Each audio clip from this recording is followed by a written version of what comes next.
Bienvenidos a El Debate.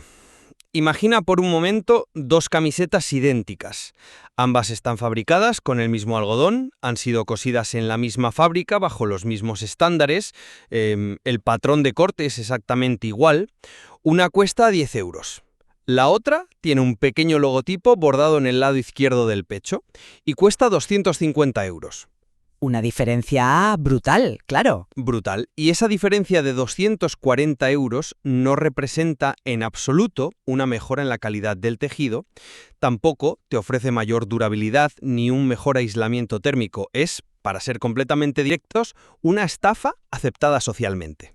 Ya. Hoy vamos a diseccionar este concepto en nuestro análisis, lo que conocemos como el impuesto de estatus o el peaje de la lealtad a la marca. Hablamos de este fenómeno por el cual la clase media trabaja 60 horas semanales para financiar, casi siempre mediante deuda, artículos caros con un único objetivo: impresionar a un entorno social al que, francamente, no le importamos en absoluto. Yo sostengo que este comportamiento es el resultado directo de una manipulación corporativa salvaje. Bueno, yo ahí discrepo bastante. Te dejo exponer tu postura ahora, porque mi premisa es que la industria del marketing ha secuestrado nuestra racionalidad financiera. Nos obligan a pagar márgenes de beneficio del 1000% por una simple ilusión. ¿Te hace lucir rico? Sí, pero te hace vivir quebrado. A ver, el ejemplo de las dos camisetas que pones es visualmente incontestable. Fíjate, refleja a la perfección la frustración matemática que vemos en las finanzas personales. Sin embargo, plantear que somos simples víctimas pasivas de un marketing malévolo me parece una lectura un poco superficial. Yo voy a argumentar que este impuesto de estatus, aunque sea un agujero negro absoluto para el patrimonio, no nace de la ceguera del consumidor. ¿Entonces de qué nace? Porque racional no es. Nace de un mecanismo tribal. Un mecanismo profundamente arraigado en nuestra biología evolutiva. O sea, en la jungla moderna, la clase media finge el éxito porque nuestra sociedad castiga con extrema dureza la falta de estatus aparente. La invisibilidad social tiene un coste real. No pagamos por ese logotipo porque estemos hipnotizados por un anuncio en televisión. Lo pagamos porque actúa como un atajo social. Es una herramienta de supervivencia. Tildar la compra de un bolso de 2.000 euros o un teléfono de última generación de atajo necesario para la supervivencia es estirar el concepto evolutivo hasta romperlo. No creas. Sí, porque si ponemos los datos empíricos sobre la mesa, la narrativa biológica se cae. Tenemos innumerables estudios de neuroeconomía basados en pruebas a ciegas.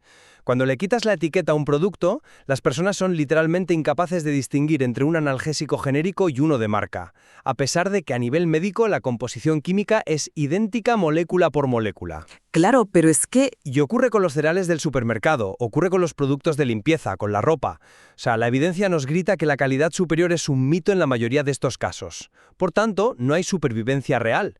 Lo que hay es un déficit emocional que las grandes corporaciones explotan de forma sistemática. Que cuando alguien pasa la tarjeta de crédito para comprar el analgésico caro o la camiseta de 250 euros, está intentando adquirir calidad física o eficacia médica. Ese suele ser el argumento que dan para justificarse. Sí, pero es un error de base. No están comprando tela. No están comprando paracetamol, están comprando lo que en biología evolutiva denominamos la teoría de la señalización costosa. La famosa analogía del pavo real, supongo. Exacto. Fíjate en el pavo real. Su cola es un estorbo monumental desde el punto de vista de la supervivencia pura y dura. Es pesada, atrae la atención de los depredadores y requiere una cantidad inmensa de energía metabólica para crecer.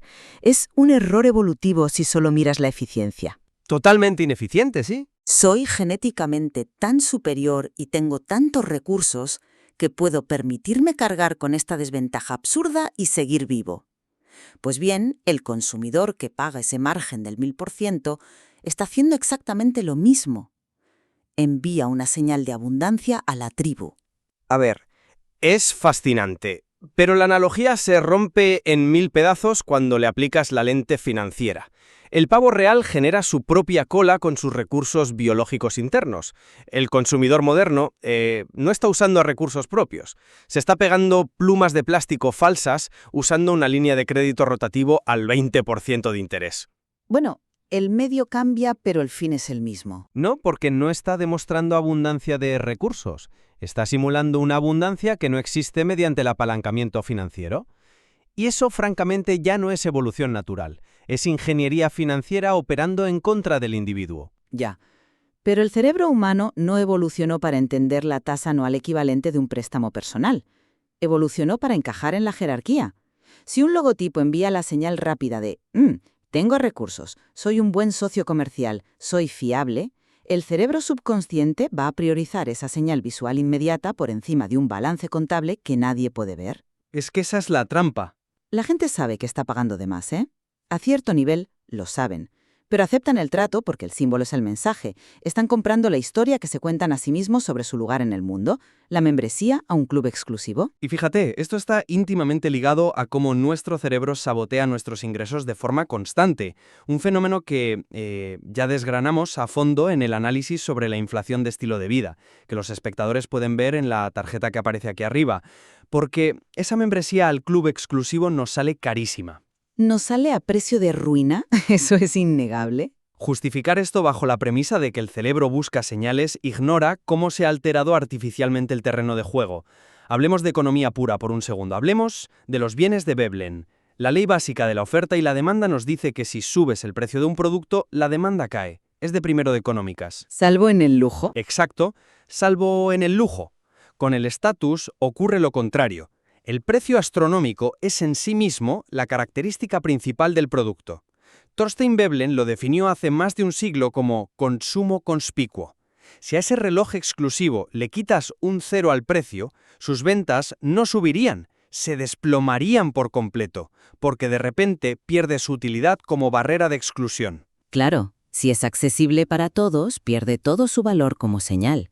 O sea, el atractivo reside enteramente en que la mayoría no puede tenerlo. Totalmente.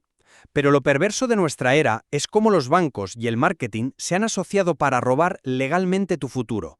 Han democratizado la apariencia de esa barrera a través de la deuda. Antes solo podías comprar el bien de Veblen si realmente tenías el dinero. Había una barrera física, real. Si no tenías los billetes, ¿no había reloj? Eso es. Ahora, te ofrecen el estatus inmediato, pero a cambio te condenan a pagar intereses compuestos durante una década. Están explotando lo que en economía conductual llamamos el sesgo de descuento hiperbólico. Es decir, la preferencia por la recompensa inmediata frente al beneficio a largo plazo. Preferimos un pequeño chute de dopamina social hoy, aunque signifique la ruina financiera dentro de 5 años. Te susurran al oído, Te mereces esto, ya lidiará tu yo del futuro con las cuotas. Y si alguna vez has sentido esa pequeña punzada de culpa tras comprar algo caro que no necesitabas solo por la marca, dale like a este contenido ahora mismo, porque significa que estás empezando a ver los hilos de la marioneta. Es un secuestro cognitivo en toda regla. Aquí te doy la razón en parte, por una herramienta clave: la anestesia neuronal que proporciona el crédito. Mencionas la deuda, y creo que la tarjeta de crédito es el punto de inflexión definitivo en esta historia, mucho más que cualquier valla publicitaria. La separación de dinero físico. Exactamente. La neurociencia nos ha dado imágenes clarísimas de esto. Cuando se realizan escáneres cerebrales a consumidores en el momento justo de la compra, los resultados son fascinantes. Si pagas con dinero en efectivo, o sea, si tienes que contar y entregar billetes físicos, se activa la ínsula cerebral, que es la misma región asociada al dolor físico. Sientes una fricción real, una punzada de pérdida al ver desaparecer tu dinero. Eso es. El dolor del pago actúa como un freno natural. Pero cuando repiten el experimento con sujetos pagando con tarjetas de crédito o acercando el teléfono móvil al datáfono, la ínsula permanece completamente apagada. El plástico actúa como un analgésico poderosísimo. Desvincula el placer de la adquisición del sufrimiento de la pérdida. No hay dolor, no hay freno. Claro, el sistema financiero ha eliminado la fricción natural. Sin ese dolor, asumir deudas para mantener el estatus no se procesa en el cerebro como un peligro. Pues me das la razón en mi argumento principal. Si el sistema desactiva tu freno de emergencia mediante anestesia financiera y simultáneamente te inyecta el deseo de consumo mediante algoritmos y publicidad ubicua, no podemos afirmar que el consumidor tome una decisión racional de supervivencia social. Racional no, pero biológicamente motivada sí. Añado al milímetro. Y aquí entra la ironía más grande y trágica de este impuesto de estatus, que es la ilusión de la audiencia. A ver, desarrolla esa idea de la audiencia, que es interesante. Es que compramos cosas que no necesitamos usando un dinero que aún no hemos ganado para impresionar a personas que en realidad no nos están prestando atención. Bueno, eso de que no prestan atención, ¿Es cierto? Creemos que cuando entramos a la oficina con ese reloj caro o ese traje de firma, la sala entera está analizando nuestro éxito. Pero la cruda realidad es que el compañero de la mesa de al lado está demasiado estresado calculando cómo va a pagar la cuota de su propio coche de lujo como para fijarse en tu muñeca. ya. Todos asumen que los demás son los únicos auténticamente ricos. Vivimos en una simulación colectiva donde todos fingen éxito. Si la obra de teatro no tiene espectadores porque resulta que todos son actores endeudados sobre el escenario, el argumento de la supervivencia social pierde toda validez. Es un espejismo absoluto, no te protege de nada. Vale, entiendo tu punto, pero ese espejismo es literalmente el motor de la economía global. Puede que tus compañeros no te miren de forma analítica o consciente, pero el estatus humano se procesa de forma subliminal. Esa ilusión compartida de la que hablas es la que dicta quién es respetado en una sala de reuniones y quién es ignorado. Una falta de respeto que nos sale carísima. Sí, pero ocurre. Desafío frontalmente esa visión tuya de que la armadura de logotipos es una estupidez irracional. Entiendo la perspectiva fría de un analista financiero, de verdad. Pero asumes que en esta sociedad todos partimos de la misma base de poder e influencia. Y eso, siendo realistas, es rotundamente falso. A ver, la matemática del interés compuesto y la inflación es idéntica para todo el mundo. No hay excepciones a las reglas del capital. Si pagas el pago mínimo de la tarjeta, te arruinas igual, seas quien seas. La matemática sí es igual para todos, pero la percepción social no lo es. Solemos escuchar a los expertos en finanzas usar el argumento de la contraseñalización. Dicen, fíjate en cómo viven los verdaderos ricos. No llevan logotipos gigantes, conducen coches normales. Y los datos sociológicos respaldan esa afirmación totalmente. Cuando analizamos los hábitos del 1% real, y me refiero a millonarios de capital acumulado, no a la gente que hace postureo en redes sociales, vemos un patrón clarísimo. Conducen vehículos japoneses fiables con 5 o 10 años de antigüedad, compran ropa genérica, no cambian de móvil cada temporada. Sí, el famoso millonario de la puerta de al lado. Exacto. La verdadera riqueza es invisible. Es capital que genera dividendos mientras duermes. El coche de alta gama que se deprecia un 20% nada más sacarlo del concesionario no es un símbolo de riqueza, es un sumidero de liquidez enorme. La sobriedad extrema es la firma del patrimonio real. O sea, el fundador de IKEA iba en transporte público y compraba en mercadillos. Y esa es la trampa de tu análisis. Precisamente esa. ¿Por qué una trampa? Porque esos individuos con alto patrimonio, como el fundador de IKEA o Bill Gates, con su reloj de $10, pueden permitirse el lujo de la contraseñalización, porque ya poseen el estatus de facto. Vale, entiendo por dónde vas. Su posición en la jerarquía no emana de la marca de sus pantalones, proviene de sus fondos indexados, de su red de contactos, de la autoridad invisible que otorga el tener capital real. Si el dueño de una corporación acude a una negociación en vaqueros desgastados, no pierde un ápice de autoridad. Al contrario, proyecta una confianza aplastante. Está ejerciendo poder por omisión, claro. Demuestra que las convenciones sociales le dan igual. Precisamente, el mensaje es, soy tan relevante que no necesito vestirme según vuestras reglas. Pero ahora traslada ese mismo escenario a la clase media. Aplícalo a un empleado de perfil medio, a un profesional independiente que busca captar clientes, o a un joven intentando abrirse paso. Ellos no tienen ese capital invisible que les respalde. No, no lo tienen. Carecen de poder económico real. Para ellos, el traje de diseñador, el coche representativo o el teléfono de última generación actúan como un escudo protector. Es una armadura contra la irrelevancia social en un mundo que te evalúa en los primeros 5 segundos. Es extremadamente fácil aconsejar desde el privilegio que abandonen los símbolos de estatus, pero en la práctica les estás pidiendo que caminen desarmados por un campo de batalla. ¿Qué opina la audiencia de esto? Me encantaría que quienes nos escuchan dejen en los comentarios cuál es esa marca o producto que ahora, con esta perspectiva, reconocen que es pura estafa visual, porque todos caemos en algo. De hecho, he dejado en el comentario fijado un ejemplo perturbador sobre cómo las marcas de lujo manipulan la escasez y quiero ver si alguien más ha pasado por el aro con eso. Seguro que la sección de comentarios va a arder con eso, porque todos tenemos un punto ciego. Totalmente, pero volviendo a tu argumento del escudo, esa armadura está hecha de papel. Te da una falsa sensación de seguridad que financieramente te aniquila por dentro. Si para mantener esa fachada tienes que refinanciar el saldo de tus tarjetas pagando mínimos abusivos, el escudo te está desangrando. Es un coste alto, no lo niego. Un coste fatal. Una reestructuración en la empresa. Una emergencia médica repentina. Un mes sin facturar. Y la ilusión colapsa, dejando paso a la bancarrota. Y creo que este es el núcleo donde debe centrarse nuestro debate ahora. ¿Cómo escapamos de esto? Porque justificar el uso de la armadura biológica no soluciona la ruina que generan las familias. Bueno, ¿y cuáles serían esas soluciones puramente racionales que propones? Que no impliquen un ostracismo social insoportable. Primero, abrazar sin complejos y con orgullo el mercado de productos reacondicionados. Despojar al objeto de su carga simbólica. La tecnología es el sector donde esto es más sangrante, sin duda. Un teléfono de alta gama reacondicionado, con 2 años de antigüedad, retiene el 95% de la capacidad técnica del modelo que salió ayer. Sin embargo, cuesta una tercera parte. Sí, matemáticamente es irreprochable. Al comprar reacondicionado, estás adquiriendo pura eficiencia. Estás pagando por la utilidad real del objeto, no financiando la prima de vanidad de ser el primero en sacarlo de la caja. Segundo, la arquitectura de decisiones. Las finanzas conductuales nos enseñan que la fuerza de voluntad se agota a lo largo del día. La famosa fatiga de decisión. Exacto. Por tanto, no puedes confiar en tu fuerza de voluntad para no comprar cuando pasas por un escaparate brillante. Tienes que establecer dispositivos de precompromiso. Automatizas tus finanzas para que el 20% de tu salario desaparezca de tu cuenta corriente el mismo día que lo cobras, directo a un fondo de inversión. Si no ves el dinero, la fricción mental para endeudarte se multiplica.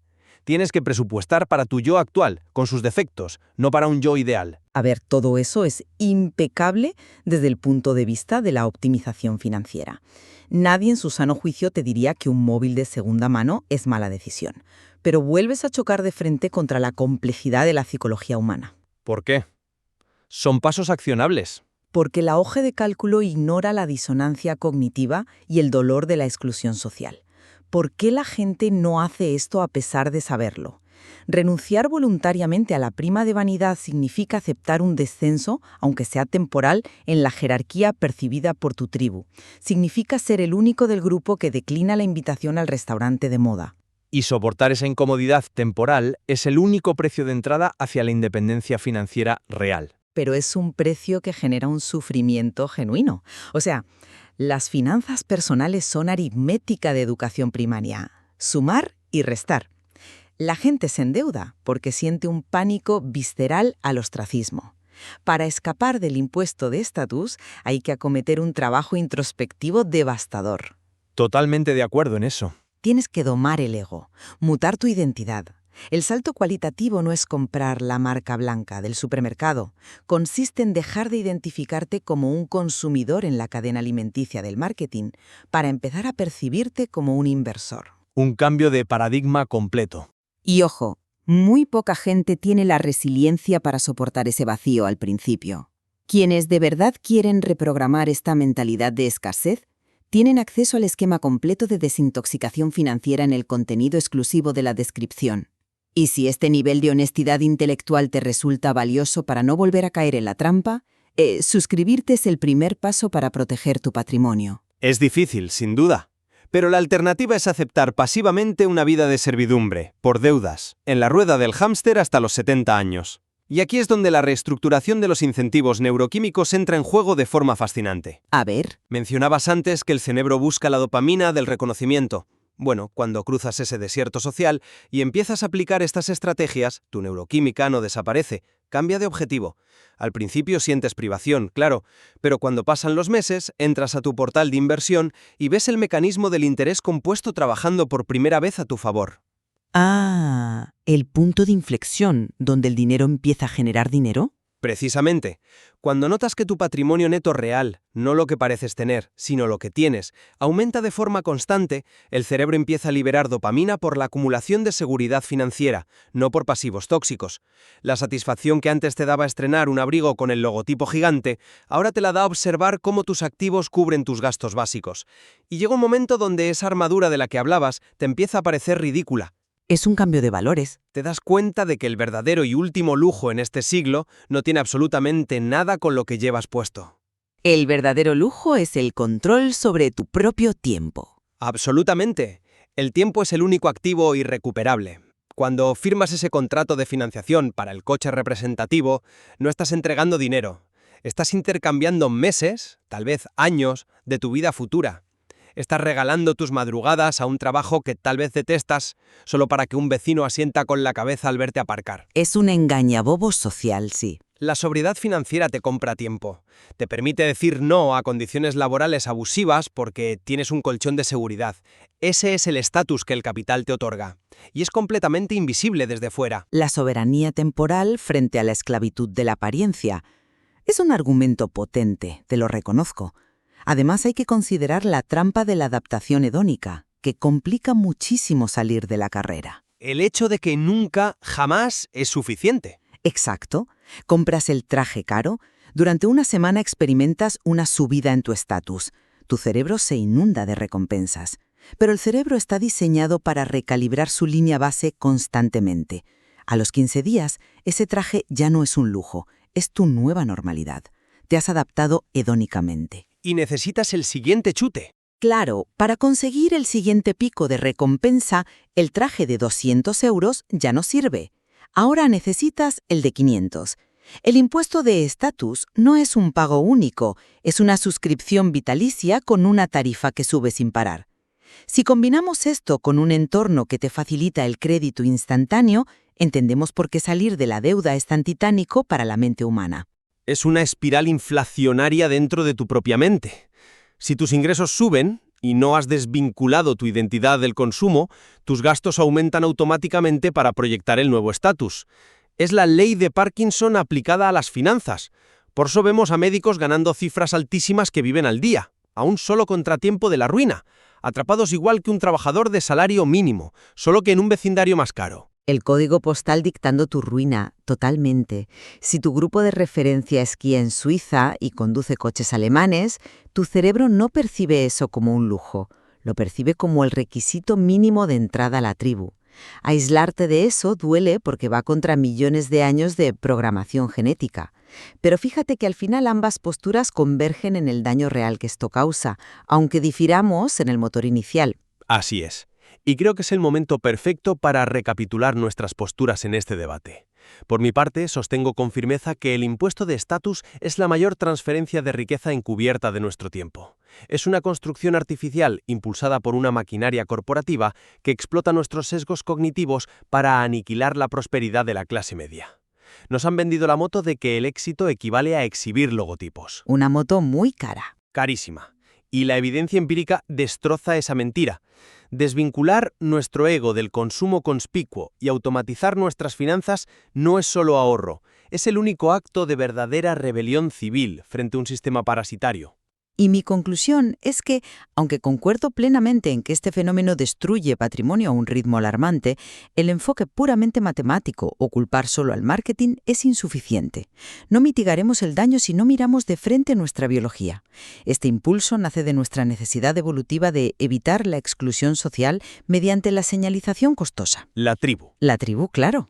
La verdadera victoria no se logra solo con una hoja de cálculo restrictiva, se logra cuando comprendes íntimamente por qué necesitabas usar ese escudo material y decides, asumiendo el coste emocional inicial, que eres suficiente sin él. Solo entonces dejas de financiar un disfraz de éxito. Esa dualidad define el problema a la perfección, una colisión entre un sistema económico diseñado para endeudarnos y una biología desesperada por validación. Desarticular ambos mecanismos es probablemente el reto de madurez financiera más importante al que nos enfrentamos. Como siempre decimos en este espacio, nuestro propósito no es dictar sentencias definitivas ni declarar ganadores, sino arrojar luz desde distintos prismas para que seáis vosotros quienes formuléis vuestras propias conclusiones. La realidad siempre es compleja y requiere múltiples perspectivas. Entender tanto la trampa corporativa como nuestra propia vulnerabilidad innata es el paso esencial para dejar de pasar por el aro. Totalmente. La próxima vez que camines por un centro comercial y veas en un escaparate dos camisetas idénticas con una diferencia de precio abismal, detente un instante. Cuestiona qué te están vendiendo. Pregúntate si vas a pagar por utilidad real o si vas a hipotecar tu tiempo de vida futuro para enviar una señal a una audiencia imaginaria. Gracias por acompañarnos en esta reflexión profunda. Nos vemos en el próximo análisis aquí, en Pobreza de Lujo.